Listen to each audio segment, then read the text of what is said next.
Estamos de regreso para el último bloque de la noche. En mayo pasado, luego de que 3 medios internacionales cuestionaran las cifras de muertes por COVID-19 en la Ciudad de México, la jefa de gobierno, Claudia Sheinbaum, señaló que había un subregistro debido a que solamente se contaban los casos comprobados, no los sospechosos ni aquellos donde se habían presentado síntomas de SARS-CoV-2.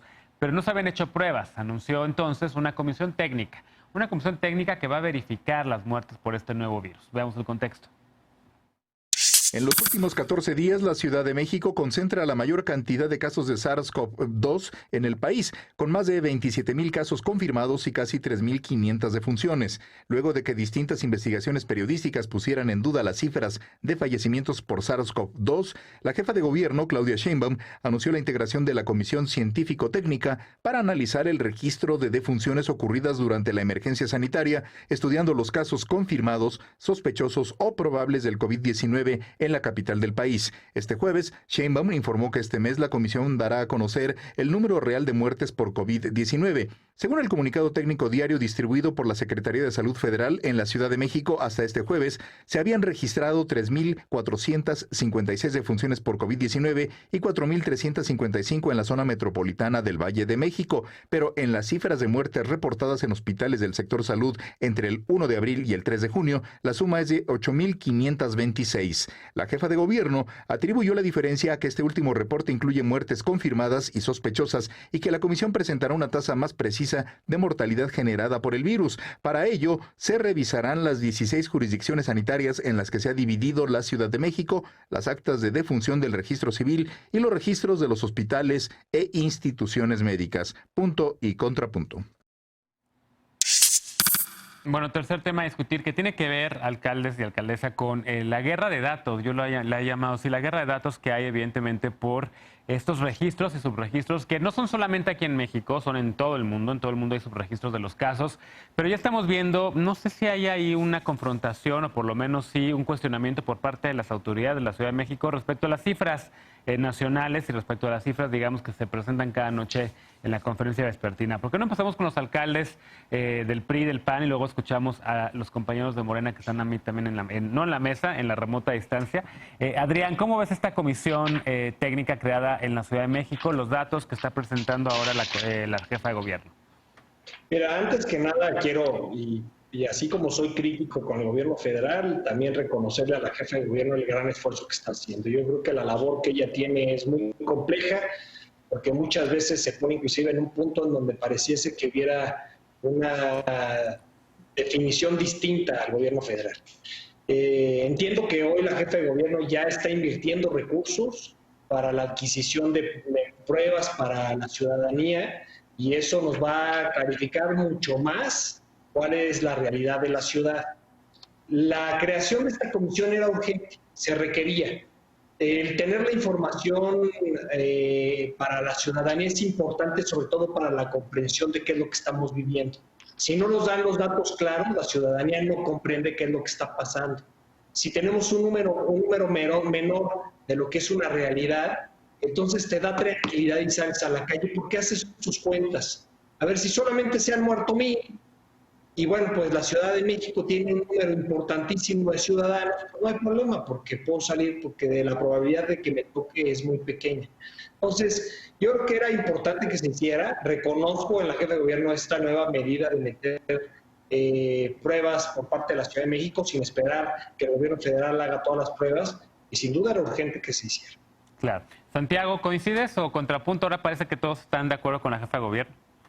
Primero quiero decirte, tú lo dices muy bien, tú eres una internacionalista que tienes mucho conocimiento precisamente de los subregistros que ocurrieron en otros países.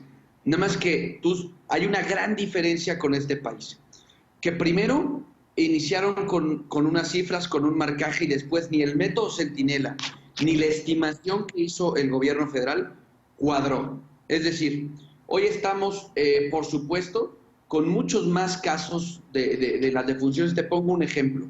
¿Qué pasa con todos estos casos de defunción, como tú bien comentabas o comentaban en el reportaje, que no les quisieron hacer pruebas? O dicho sea, o peor, que las pruebas lo entregaron ya cuando habían emitido el certificado de función. Es decir, a ver, la instalación de una comisión, por supuesto que es correcta, Lo que me parece que también aquí habría que involucrar es todo el tema que tiene que ver con laboratorios públicos, laboratorios privados, Sí. hospitales públicos, hospitales privados.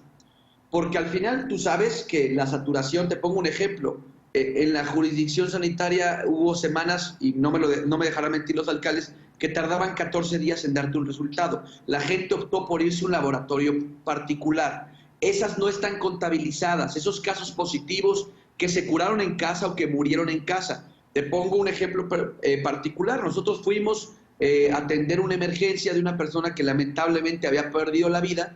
Y pues, ¿cómo llenan el certificado? Primero, neumonía. Segundo, probable COVID. Al final del día, ¿no? claro, no va a llegar. O sea, no la van a terminar metiendo en el cajón del COVID.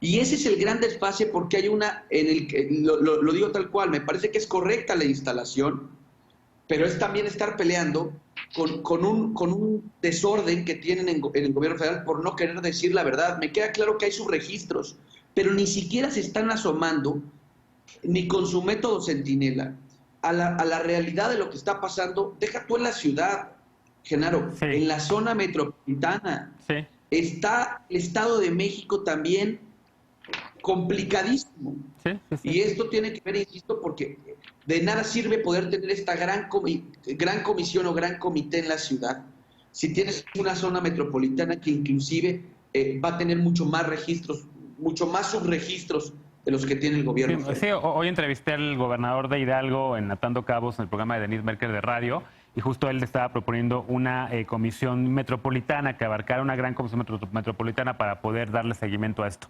Víctor, ¿cómo lo ves tú? Evidentemente, sí hay una especie como ya de... yo siempre he creído que entre más datos tengamos quienes trabajamos en medios de comunicación, pero también la ciudadanía en general, para poder contrastar, para poder encontrar y evaluar mejor, creo que siempre es mejor.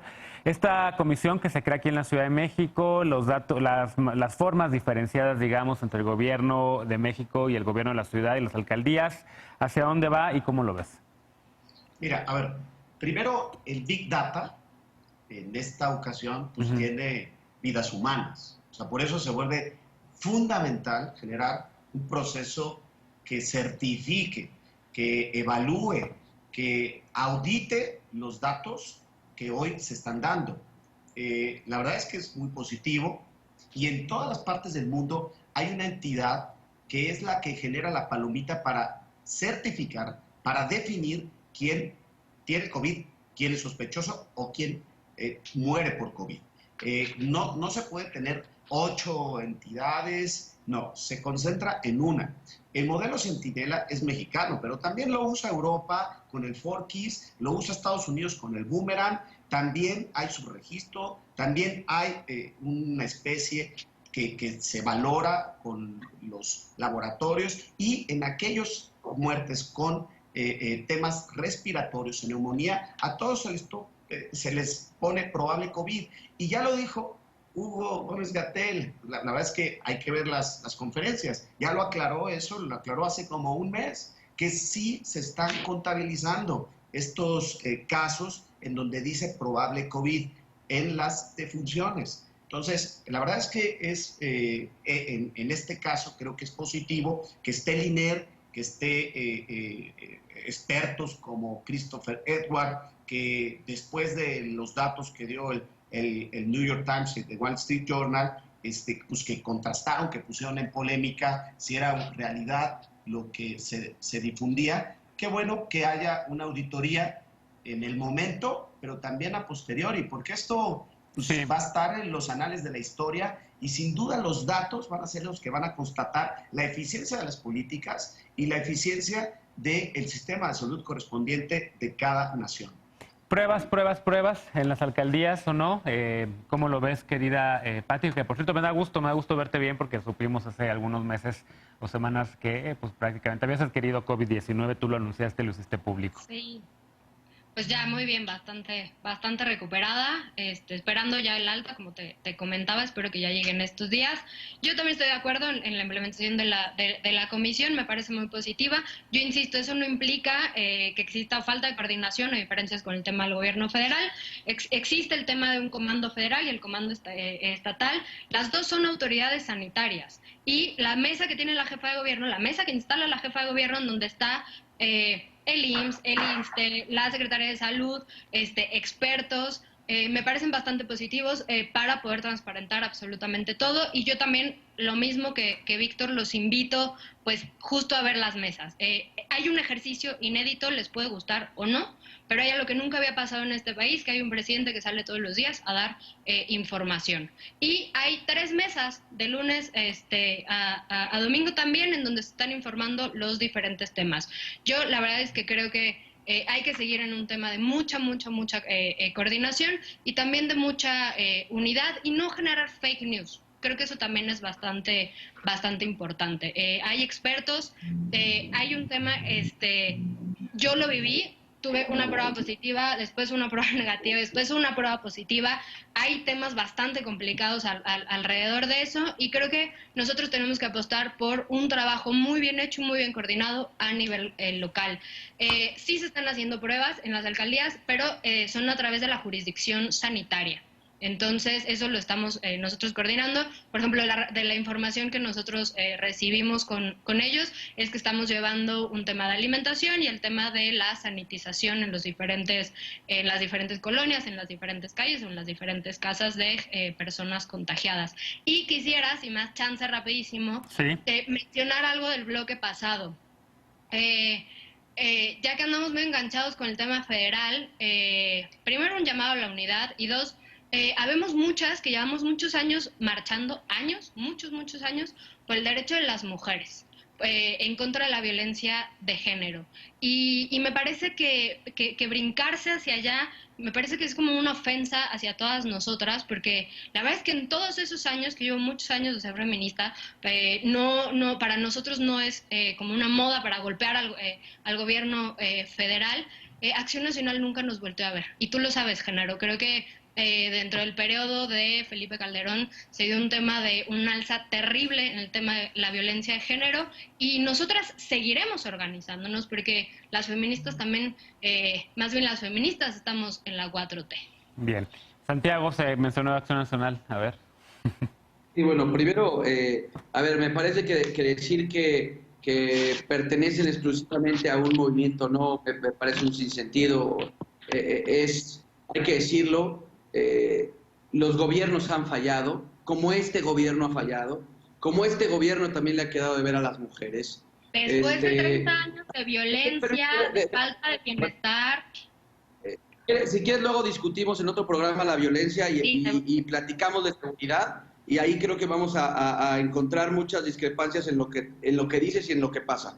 Pero déjame nada más, permíteme, Genaro, 2 cosas. Por supuesto que no le puedes creer a una persona que sale todos los días a cambiar las cifras. A ver, el gran problema que estamos viviendo en este país tiene que ver con la descoordinación en la información. Sí. Nadie está debatiendo aquí que si el presidente sale todos los días a hablar, a decir cosas que pueden parecer sin sentido o sin argumentación. Eso nadie lo está discutiendo. Lo que aquí estamos discutiendo es que no se le ha dado la seriedad, que por eso los gobernadores han tenido que hacerse a un lado sobre precisamente esta estrategia, sobre los semáforos, cuando dijeron de los municipios de La Esperanza, y hoy ve a los municipios de La Esperanza, sus mismos gobernadores llamando a que se queden en casa, porque este llamado lo único que hizo hace 15 días, de decir que no había un solo contagio en estos municipios, fue que toda la gente saliera en el peor momento de la pandemia, claro. O sea, eso es irresponsabilidad, eso es querer intentar, porque no lo veo como otra cosa, confundir y creer que en las cifras bajitas, pues la gente va a decir, pues no fue tan grave esta pandemia. A ver, esto es crítico, esto no había pasado, a ningún gobierno le había pasado, no estoy diciendo que ellos tengan culpa de la pandemia, Déjame. precisamente del manejo cuidado de esto. Sí, déjame interrumpirte ahí porque nos tenemos que ir. Entonces quería darle, como ya no pudimos escuchar a Víctor y a Adrián, entonces quería darles rápidamente a Víctor y a Adrián, 20 segundos a cada uno, un mensaje final, tal vez un mensaje de avisarle a la población y decirle a la población que esto evidentemente no se ha terminado. Un mensaje tal vez, Víctor, tal vez Adrián, de quédense en casa a la población. Empezamos contigo, Adrián. Bueno, pues Genaro, agradecerte y decirle a la población que estamos ante una situación que, como bien dice Santiago, nunca antes se había visto. No sabíamos qué podía pasar. Hoy estamos viendo los estragos de una pandemia bien manejada o mal manejada que ha representado en vidas humanas y que hoy lo que tenemos que hacer es tratar de cuidar a la población para que podamos salir de esta juntos lo mejor librados. Bien. La invitación a todos los vecinos que se queden en casa, que en la medida que respeten las medidas que marcan las autoridades, vamos a estar el día de mañana conviviendo con nuestros familiares. Bien, y finalmente, Víctor, por favor. Bueno, pues Genaro, ahorita no tocamos el tema de la bici, de la movilidad. Llegó la era de oro de la movilidad, de la bici. Hay que usarla, hay que hacer más ciclovías temporales, así lo han hecho los demás países. Hay que meternos a esa agenda. Lo más importante es la salud de la gente, evitar estar en las vías públicas, quedarse en casa es fundamental, y cómo reaccionamos ante la crisis económica. Eso va a ser fundamental. Saludo a mis compañeros, van a hacer ellos buen trabajo, lo hacen, y te saludo a ti y a tu programa, y que nos escuchen en casa, que se queden en casa. Esto no es juego, créansela, hay muertes, y evitar ser contagiados y contagiar. Bien, pues muchas gracias a los cuatro por habernos acompañado. Vénganse pronto para hablar de más temas de la ciudad. Esperemos que ya no de COVID-19, ojalá que esto pase pronto. Gracias, Pati, gracias, Víctor, gracias, Santiago, Abrazos. gracias, Adrián. Saludos. Abrazo a la distancia, cuídense mucho. Vamos a hacer una pausa de regresar. La paparrucha de la noche, no te vayas.